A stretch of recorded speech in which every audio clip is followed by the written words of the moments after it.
কুরবানির গোশত ফ্রিজে রাখা যাবে। ইবনে আব্বাস রাদিয়াল্লাহু তাআলা আনহুর মত অনুযায়ী 3 ভাগ করা উত্তম, তবে এটা আবশ্যক নয়।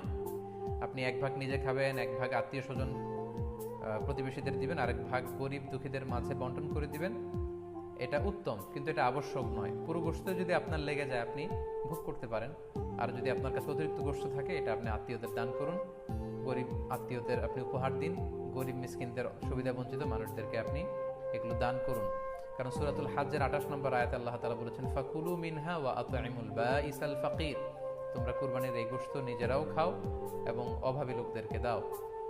এবং সহিহ বুখারীতে আল্লাহ রাসূল সাল্লাল্লাহু আলাইহি ওয়াসাল্লামের একটি বর্ণনা, আল্লাহ রাসূল সাল্লাল্লাহু আলাইহি ওয়াসাল্লাম বলেছেন, কুলু ওয়া আত'ইমু ওয়াদাখিরু, অর্থাৎ কুরবানির গোশত তোমরা খাও, ওয়া আত'ইমু মানে অন্যদের খাওয়াও, ওয়াদাখিরু এবং তোমরা এটাকে প্রিজার্ভ করে রাখো বা জমা করেও রাখতে পারো। অর্থাৎ আপনি চাইলে ফ্রিজে রাখতে পারবেন, আপনি পরবর্তীতে খেতে চাচ্ছেন আপনি রাখতে পারবেন।